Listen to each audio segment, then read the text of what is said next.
అనుక్షణం ప్రజల పక్షం NN5 news కి స్వాగతం. ముందుగా హెడ్లైన్స్. మాజీ సీఎం జగన్మోహన్ రెడ్డికి మంత్రి నారా లోకేష్ సవాల్. తల్లికి వందనం పథకం నుంచి 2000 తన అకౌంట్ కి జమ అవుతున్నట్లు నిరూపించాలని, లేకుంటే తనపై చేస్తున్న ఫేక్ ప్రచారాన్ని వెనక్కి తీసుకోకపోతే కఠిన చర్యలు తప్పవని హెచ్చరిక. బెంగళూరు బస్టాండ్ లో డ్రైనేజీ సమస్య పరిష్కారం కోసం రోడ్డు నిర్మించాం. త్వరలో డ్రైనేజీ నిర్మాణం పూర్తి చేసి సమస్యను పరిష్కరిస్తాం. మున్సిపల్ అధికారులతో కలిసి పర్యటించిన ఎమ్మెల్యే. ఇక డీటెయిల్స్ చూస్తే శనివారం మున్సిపల్ అధికారులతో ఎమ్మెల్యే షాజహాన్ బాషా సమీక్ష నిర్వహించారు. స్థానిక బెంగళూరు బస్టాండ్ కూడలిలో డ్రైనేజీ వ్యవస్థ అధ్వానంగా తయారైందని, డ్రైనేజీ వ్యవస్థను బాగు చేసే ఉద్దేశంతో నూతనంగా రోడ్డు నిర్మాణం చేపట్టి పూర్తి చేయడం జరిగిందని, కాలువ నిర్మాణం పూర్తయితే బస్టాండ్ ప్రాంతంలో నీరు చేరే అవకాశం ఉండదని, పూర్తిగా సమస్యను పరిష్కరించేందుకు అవకాశం ఉండాలని ఎమ్మెల్యే సందర్భంగా తెలిపారు. ఈ కార్యక్రమంలో మున్సిపల్ కమిషనర్ ప్రమీల, తెలుగుదేశం నాయకులు పాల్గొన్నారు.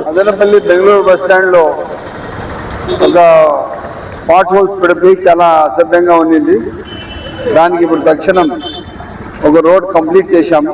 ఇంకా రోడ్ ఓపెన్ చేయాలంటే ఇప్పుడు ఏదైతే డ్రైనేజ్ వాటర్ అంతా వస్తుందో ఆ 2-3 డ్రైన్ వాటర్ కలిపి ఏదైతే ఇది బెంగళూరు బస్ స్టాండ్ వెనుక భాగం బహుదా కొంతమంది ఆక్రమించారు, దానికంతా ఇప్పుడు తొలగించాల్సిన అవసరం వస్తుంది. ఇది ఆల్టర్నేట్ చూస్తామంటే కూడా ఎక్కడ అర్థం కాకుండా ఉన్నది. కాకపోతే ఏదైతే పాత కాలువలు ఉన్నాయో యథావిధిగా ఉంచుతూ మిగతా దానిపైన చర్యలు తీసుకోవాలని ఆలోచన చేస్తున్నాం. తప్పకుండా ఏదైతే ప్రజలకు మంచి ఉంటుందో, మంచి అవసరం ఉంటుందో దానిపైన చర్యలు తీసుకొని దాన్ని తప్పకుండా కాల్విస్తామని తెలియజేస్తాం. తల్లికి వందనం పథకంలో 2000 నా బ్యాంక్ అకౌంట్ లో పడుతున్నాయని వైసీపీ నేతలు ఫేక్ ప్రచారం చేస్తున్నారు. దీనిపై స్పందించిన మంత్రి నారా లోకేష్ మాజీ ముఖ్యమంత్రి జగన్మోహన్ రెడ్డికి సవాల్ విసిరారు.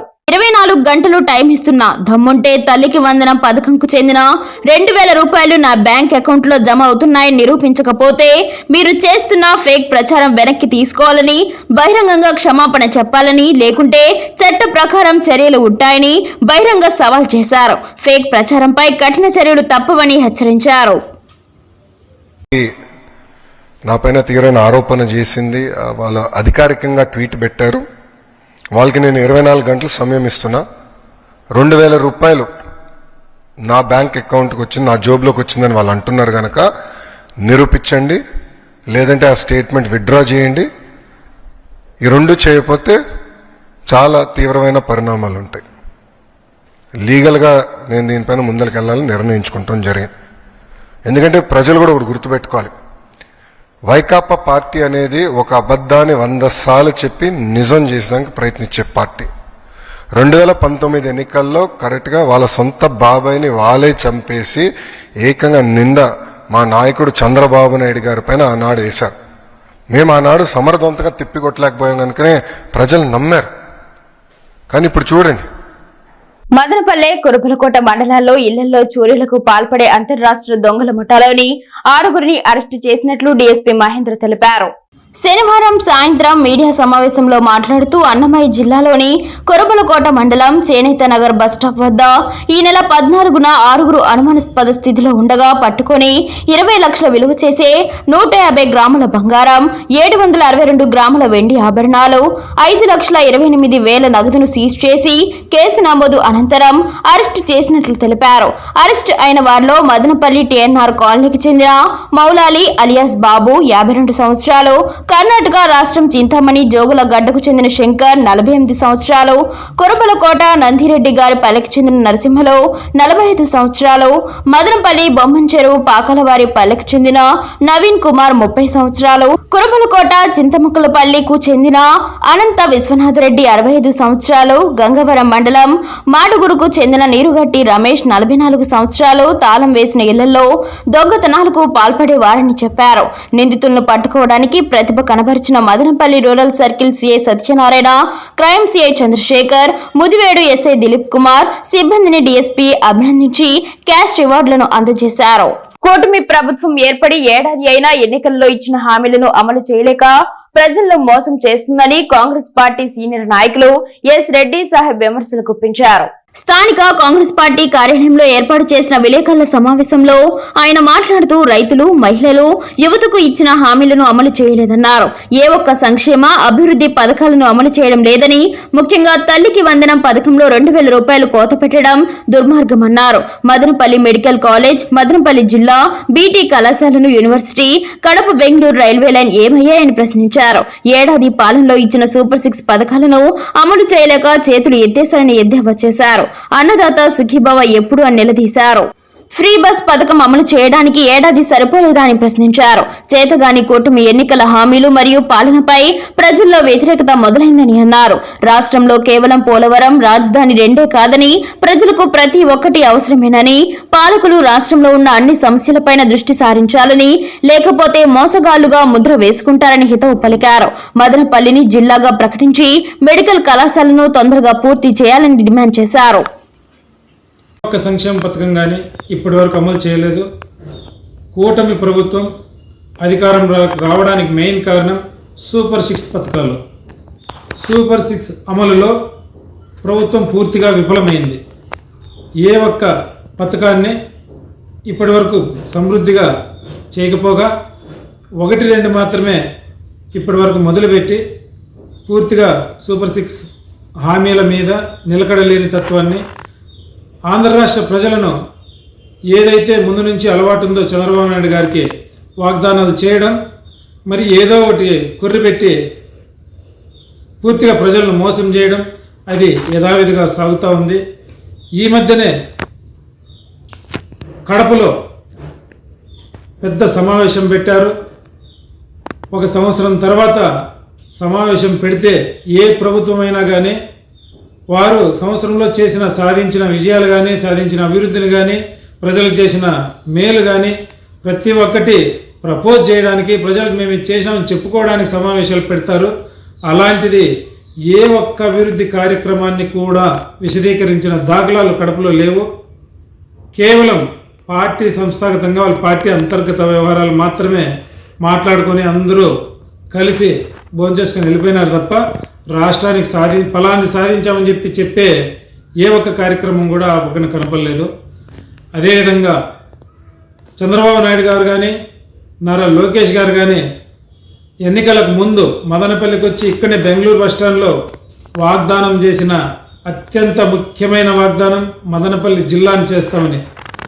దాని గురించి 1% కూడా ఇంతవరకు ముందుకు కదలలేదు. ఏమని మాత్రం జిల్లా కార్యాచరణ ప్రారంభం కాలేదు. అదేవిధంగా బీటీ కాలేజీని యూనివర్సిటీ చేస్తామన్నారు. దాని గురించి కూడా ఇంతవరకు కనిపించిన దాఖలాలు లేవు. ఇకపోతే ప్రభుత్వ మెడికల్ కాలేజీని ఎక్కడ వేసిన గొంగలి అక్కడే అన్నట్టు అది అక్కడే ఆగిపోయింది. ఉన్న ప్రభుత్వ ఆసుపత్రిని కూడా దాదాపు 50 మందికి పైన. పట్టణంలోని అమ్మచెరువు మిట్టనందు గల వెలుగు ప్రత్యేక పాఠశాలలో దేశ ప్రధానమంత్రి మరియు రాష్ట్ర ముఖ్యమంత్రి, భారత ప్రభుత్వం సామాజిక న్యాయం మరియు సాధికారిత మంత్రిత్వ శాఖ, వయోవృద్ధులు మరియు దివ్యాంగుల సంక్షేమ శాఖ అసిస్టెంట్ డైరెక్టర్ కృష్ణ కిషోర్ ఆదేశాల మేరకు వెలుగు సంస్థ సెక్రటరీ ఎం ఉదయమోహన్ రెడ్డి ఆధ్వర్యంలో 11వ అంతర్జాతీయ యోగా దినోత్సవాన్ని యోగా సమావేశ మే 21వ తేదీ నుండి జూన్ 21 వరకు నిర్వహించబడుతోంది.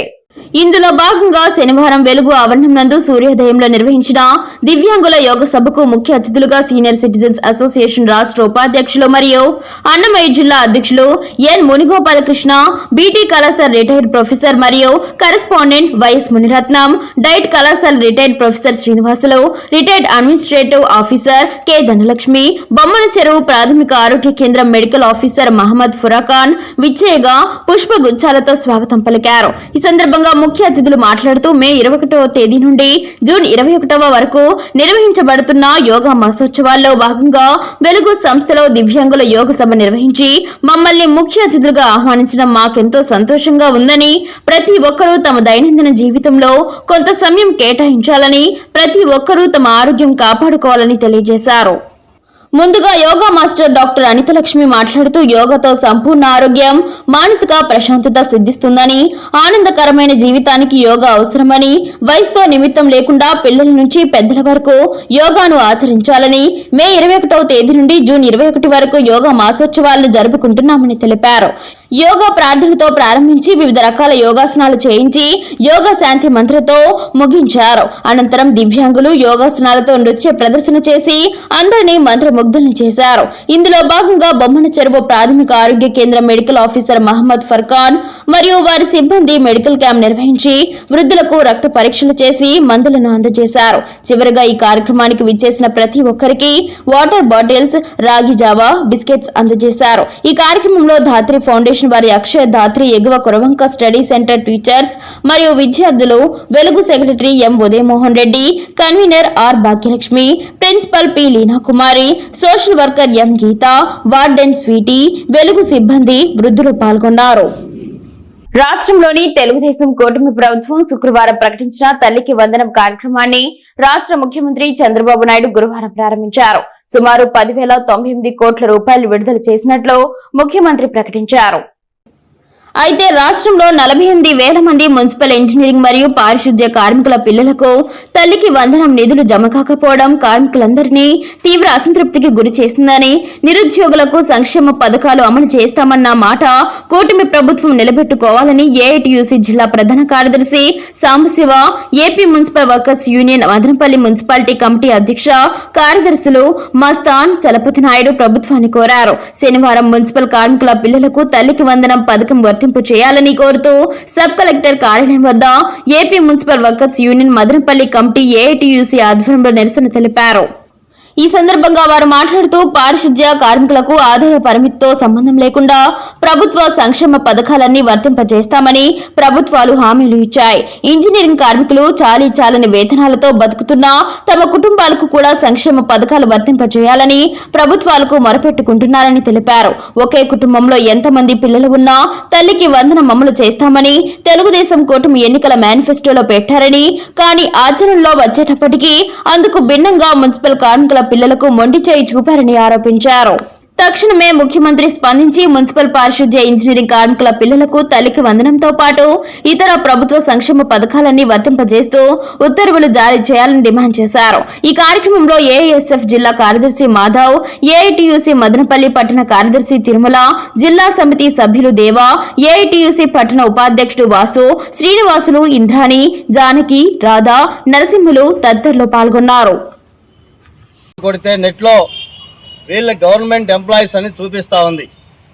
గవర్నమెంట్ ఎంప్లాయీస్ కాబట్టి ప్రభుత్వ సంక్షేమ పథకాలు ఏవి కూడా వర్తింపు కాకుండా పారిశుద్ధ్య కార్మికులు, ఇంజనీరింగ్ కార్మికులు తీవ్రంగా సంక్షేమ ఫలాలకు దూరంగా ఉన్నారు. గతంలో వైసీపీ ప్రభుత్వం అమ్మఒడి పథకాన్ని కూడా ప్రవేశపెట్టింది. ఆ రోజు కూడా పారిశుద్ధ్య కార్మికులు, ఇంజనీరింగ్ కార్మికులు, ఇతర చిరుద్యోగులంతా కూడా నష్టపోయారు. కానీ కూటమి ప్రభుత్వం ఎన్నికల సందర్భంగా ఎన్నికల మేనిఫెస్టోలో కూడా కాంట్రాక్ట్ కార్మికులకు, అవుట్ సోర్సింగ్ కార్మికులందరికీ, చిరుద్యోగులందరికీ కూడా సంక్షేమ పథకాలన్నీ కూడా వర్తించే విధంగా కూటమి ప్రభుత్వం అధికారంలోకి వస్తే చర్యలు తీసుకుంటామని గొప్పగా కూడా ఊరంతా తిరిగి ప్రచారం చేశారు. నేడు అధికారంలోకి వచ్చిన తర్వాత జగన్ ప్రభుత్వం చేసినటువంటి విధానాలే కూటమి ప్రభుత్వం కూడా అవలంబిస్తూ ఉంది. తక్షణమే దీన్ని ఏదైతే గవర్నమెంట్ ఎంప్లాయీస్ అని పేరు చూపిస్తూ ఉందో దాన్ని తక్షణమే డిలీట్ చేసి అందరికీ కూడా మున్సిపల్ కార్మికుల పిల్లలందరికీ కూడా తల్లికి వందనం పథకం వర్తించే విధంగా రాష్ట్ర ప్రభుత్వం తక్షణమే చర్యలు తీసుకొని ఆ విధంగా ప్రకటన చేయాలని సందర్భంగా డిమాండ్ చేస్తూ ఉన్నాం. కానీ మాకు తల్లికి వందనం మాకు అవకాశంలో ఉన్నా కానీ మాకు ఇవ్వడం లేదు. మాకు పర్మనెంట్ జాబ్ వస్తుంది. అది ఒక్కటే కాదు, 45 ఏళ్ళు కానీ మాకు ఏదే కానీ గవర్నమెంట్ ఇంకా ఏదీ రాలేదు. మేము అవకాశంలో పని చేస్తున్నాం కానీ మా బిడ్డలకు ఏదీ రాలేదు. పర్మనెంట్ జాబ్ అంటారు. అట్లయినా పర్మనెంట్ చేస్తారంటే అట్లా చేసేవాళ్ళు ఎవ్వరూ లేరు. ఇప్పుడు వచ్చిన ప్రభుత్వం అన్నా దయ చూసి మాకు పర్మనెంట్ అయినా చేయండి, లేకపోతే మా పిల్లలకు దారైనా చూపించమని మేము అడుగుతున్నాం. ప్రపంచ రక్తదాతల దినోత్సవం సందర్భంగా చారిత్రాత్మక గుర్రంకొండలో హెల్పింగ్ మైండ్స్ ఆధ్వర్యంలో రక్తదాన శిబిరం నిర్వహించారు. రక్త వర్గీకరణ కనుగొన్న కాల్స్ ల్యాండ్ స్టీనర్ చిత్రపటానికి పూలమాల వేసి రక్తదాన శిబిరం ప్రారంభించారు. రక్తదాన శిబిరంలో యువకులు స్వచ్ఛందంగా ముందుకు వచ్చి 52 మంది రక్తదానం చేశారు. ఈ సందర్భంగా హెల్పింగ్ మైండ్స్ వ్యవస్థాపకుడు అబూబకర్ సిద్దిక్ మాట్లాడుతూ కృత్రిమంగా తయారు కాని రక్తాన్ని సాటి మనిషి రక్తదానం చేస్తేనే మరొకరి ప్రాణాలు కాపాడిన వాళ్ళు అవుతామని, మన శరీరంలో జీవధారగా ప్రవహించే రక్తం మరొకరి నిండు ప్రాణాన్ని నిలబెడుతుందని, రక్తనిధి కేంద్రాల్లో రక్తం కొరత లేకుండా వరుస రక్తదాన శిబిరాలు నిర్వహిస్తున్నామని, నేడు గుర్రంకొండలో తమ సంస్థ ఆధ్వర్యంలో జరిగిన రక్తదాన శిబిరంలో రక్తదానం చేసిన ప్రతి రక్తదాతకు శుభాకాంక్షలతో పాటు అభినందనలు తెలియజేశారు. హెల్పింగ్ మైండ్స్ గుర్రంకొండ ఇన్ఛార్జీలు మొఖదర్ ఆబిద్లను దుస్సాలువ కప్పి ఘనంగా సన్మానించారు. హెల్పింగ్ మైండ్స్ గుర్రంకొండ ఇన్ఛార్జీలు మొఖదర్ ఆబిద్ మాట్లాడుతూ రక్తదానం యొక్క ఆవశ్యకతను ప్రతి ఒక్కరికి తెలియజేస్తూ ప్రతి ఏటా రక్తదాన శిబిరం నిర్వహిస్తున్నట్లు తెలిపారు. తమ సంస్థ సేవలను భవిష్యత్తులో మరింత విస్తృతంగా ముందుకు తీసుకువెళతామని పేర్కొన్నారు. ఈ కార్యక్రమంలో గుర్రంకొండ జూనియర్ కళాశాల principal Amarnath, lecturer Zameer, Madanapalle voluntary blood bank officer Balachandra Naidu, సిబ్బంది కృష్ణ, హెల్పింగ్ మైండ్స్ సభ్యులు యతీష్, మహమ్మద్, సోహెల్, అర్షద్, ముష్రాఫ్, మొయినుద్దీన్, కిరణ్, సాంబా, జయేంద్ర, సాయి, మిథున్ తదితరులు పాల్గొన్నారు.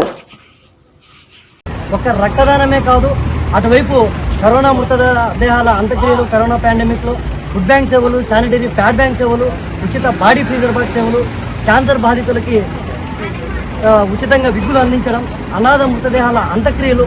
అదేవిధంగా ఈ రక్తం ఎంత విలువైనది అంటే సాటి మనిషి అంటే పక్కన ఉన్న వ్యక్తి ఒక నొప్పిని గ్రహిస్తేనే మానవత్వంతో కలిగిన వాళ్ళు అవుతారు. ఈ రక్తదానము ప్రాణదానంతో సమానము, కట్టలేనిది. తలసీమియా చిన్నారులు, గర్భిణీ స్త్రీలు, ప్రమాదంలో గాయపడిన వారు, క్యాన్సర్ బాధితులు ఎంతోమంది రక్తం కోసం ఎదురుచూపులు ఉన్నారు. వారందరికీ అండగా రక్తనిధి కేంద్రాల్లో రక్తం కొరత లేకుండా హెల్పింగ్ మైండ్స్ రక్తదాన శిబిరాలు నిర్వహించి రక్తనిధి కేంద్రాలకే డైరెక్ట్గా ఈ రక్తం అంతా అందించడం జరుగుతుంది. రక్తం కొరత వచ్చి ఏ ఒక్క ప్రాణం కూడా పోకూడదు అనేదే హెల్పింగ్ మైండ్స్ యొక్క గొప్ప నినాదము. ఈ 12 నెలల వ్యవధిలో మదనపల్లి పరిధిలో ఒక్క ప్రాణం కూడా పోలేదంటే అది ప్రతి ఒక్క రక్తదాత యొక్క కృషి. సో ఇదే విధంగా రక్తదాత సుఖీభవ, రక్తదాత బాగుండాలి. అదేవిధంగా ప్రతి ఒక్కరు బ్లడ్ గ్రూప్స్ అనేది చెక్ చేసుకోవాలి. ముఖ్యంగా గర్భిణీ స్త్రీలు మనం చూసుకున్నట్లయితే కనుక 9వ నెల వచ్చేసే వరకు అర్జెంట్ అంటారు. 6వ నెలలో. అందరికీ నమస్కారం. ఈరోజు వరల్డ్ బ్లడ్ డొనేషన్ డే సందర్భంగా గుర్రంకొండలో బ్లడ్ క్యాంప్ నిర్వహిస్తున్నాము. ప్రతి సంవత్సరం బ్లడ్ క్యాంప్ నిర్వహిస్తుంటాం. హెల్పింగ్ మైండ్స్ ఆధ్వర్యంలో నిర్వహిస్తున్నాం. జై భారత్, జై హెల్పింగ్ మైండ్స్, జై. తల్లికి వందనం నగదును అర్హులైన విద్యార్థులందరికీ అందజేయకుండా నిబంధనల పేరుతో కోత పెట్టడం దుర్మార్గమని సిపిఎం అన్నమయ్య జిల్లా కార్యదర్శి పి శ్రీనివాసులు అన్నారు. శనివారం స్థానిక విలేకరులతో మాట్లాడుతూ అడ్డగోలు నిబంధనలతో రాష్ట్ర వ్యాప్తంగా దాదాపు 9 లక్షల కుటుంబాలకు అన్యాయం జరిగే అవకాశం ఉందని అన్నారు. ఆదాయ పరిమితిని సడలించి గ్రామాల్లో 2.5 లక్షలు, పట్టణాల్లో 3 లక్షల లోపు ఆదాయం ఉన్న కుటుంబాలన్నింటినీ తల్లికి వందనం వర్తింపజేయాలని, ఆదాయంతో నిమిత్తం లేకుండా ప్రభుత్వ పాఠశాలలో చదివే వారందరికీ వేయాలని డిమాండ్ చేశారు. ఈ విద్యా సంవత్సరం 1వ తరగతి, ఇంటర్లో అడ్మిషన్లు అయ్యే వారికి కూడా నగదు చెల్లించాలని కోరారు. స్కీమ్ వర్కర్స్, వివిధ శాఖల్లో పనిచేస్తున్న కాంట్రాక్ట్, అవుట్ సోర్సింగ్ ఉద్యోగులకు కూడా ఈ పథకాన్ని వర్తింపచేయాలని డిమాండ్ చేశారు. గత ప్రభుత్వం విధించిన షరతులను నాడు విమర్శించిన కూటమి నేతలు నేడు అంతకు మించిన షరతులు పెట్టి లబ్ధిదారులతో పాటు నగదును కూడా తగ్గించడం సరికాదు. 15,000 రూపాయలు నేరుగా తల్లులకు చెల్లిస్తామని ఇప్పుడు 2,000 రూపాయలు మినహాయించారు. కుటుంబంలో ఎంతమంది పిల్లలున్నా ఇస్తామని చెప్పి ఫీజు రీంబర్స్మెంట్ పొందుతున్న కుటుంబంలోని విద్యార్థులకు ఈ పథకం అమలు కాకుండా మినహాయించడం హామీ ఉల్లంఘనే అన్నారు. ఇంతవరకు ఫీజు రీంబర్స్మెంట్ ఎవరికి ఇవ్వకుండానే ఆ పేరుతో తల్లికి వందనంపై కోత విధించడం అన్యాయమన్నారు. విద్యా హక్కు చట్టం కింద ప్రైవేట్ స్కూళ్లలో చదువుతున్న వారి తల్లులకు కాకుండా నేరుగా స్కూళ్ల మేనేజ్మెంట్ల ఖాతాలకు చెల్లించడంలోని ఉద్దేశం ఏమిటని ప్రశ్నించారు. గ్రామ వార్డు సచివాలయాల్లో వచ్చే ఫిర్యాదులను సత్వరమే పరిష్కరించి అర్హులందరికీ ఈ పథకం అమలు చేయాలని డిమాండ్ చేశారు. రీయింబర్స్మెంట్ వస్తూ ఉందని, లేకపోతే అంగన్వాడీలు, రకరకాలైనటువంటి స్కీమ్ వర్కర్లు, ఆశాలు, వివోఏలు, అదేవిధంగా మున్సిపల్ పంచాయతీ కార్మికులు, కాంట్రాక్ట్ అవుట్ సోర్సింగ్లో ఉన్నటువంటి పారిశుద్ధ్య కార్మికులు, వీళ్ళందరికీ కూడా ఇవ్వకుండా ఆపేసింది. ఫీజు రీయింబర్స్మెంట్ వస్తుందనే పేరుతో ఆ కుటుంబంలో కూడా ఇవ్వకుండా ఆపేసింది. 10వ తరగతి కంప్లీట్ అయ్యి ఇంటర్మీడియట్లో జాయిన్ అయ్యేటటువంటి వాళ్ళకు ఇవ్వకుండా ఆపేసింది. 1వ తరగతిలో ఈ సంవత్సరం జాయిన్ అయ్యే వాళ్ళకు ఇవ్వకుండా ఆపేసింది. ఇవన్నీ కూడా ఇన్ని రకాలైనటువంటి కోతలు పెట్టడం ద్వారా దాదాపు రాష్ట్రంలో 9 లక్షల కుటుంబాలకి ఈరోజు తల్లికి వందనం అనేటటువంటి పథకం అందకుండా పోయినటువంటి పరిస్థితి ఉంది. ఇది చాలా దుర్మార్గమైందని చెప్పి మేము భావిస్తూ ఉన్నాం. ఈరోజు ప్రభుత్వ స్కూళ్ళల్లో ఉన్నటువంటి వాళ్ళకి ఇవ్వడంతో పాటుగా ప్రైవేట్ స్కూళ్ళల్లో వాళ్ళకు కూడా ఇస్తామని చెప్పి ప్రైవేట్ స్కూళ్ళల్లో విద్యార్థులకు ఇవ్వకుండా నేరుగా స్కూల్ యాజమాన్యానికి ఇవ్వడం అంటే ఏంటి దీని అర్థం? అంటే ప్రభుత్వ విద్యను ధ్వంసం చేయడానికి, ప్రభుత్వ విద్యను నాశనం చేయడానికి కాకుండా ఇంకేంటి? ఎందుకని ప్రైవేట్ స్కూల్ యాజమాన్యాలకు ఇస్తున్నారు? ప్రభుత్వ స్కూళ్ళకేమో విద్యార్థుల తల్లిదండ్రులకి వేస్తారు, ప్రైవేట్ స్కూళ్ళల్లో ఉన్నటువంటి వాళ్ళకేమో మేనేజ్మెంట్లకి వేస్తారు. ఏంటి దీని అర్థం? ఇదేదో భారీ కుట్రగా ఉన్నట్టుగా మేము భావిస్తూ ఉన్నాం. దీని మీద ప్రభుత్వానికి ఏమాత్రం చిత్తశుద్ధి ఉన్నా పిల్లలందరికీ ఈ తల్లికి అనుక్షణం ప్రజల పక్షం NNT5 న్యూస్ ఇంతటితో సమాప్తం. తిరిగి రేపటి బులెటిన్లో మళ్ళీ కలుసుకుందాం. అంతవరకు సెలవు. నమస్కారం.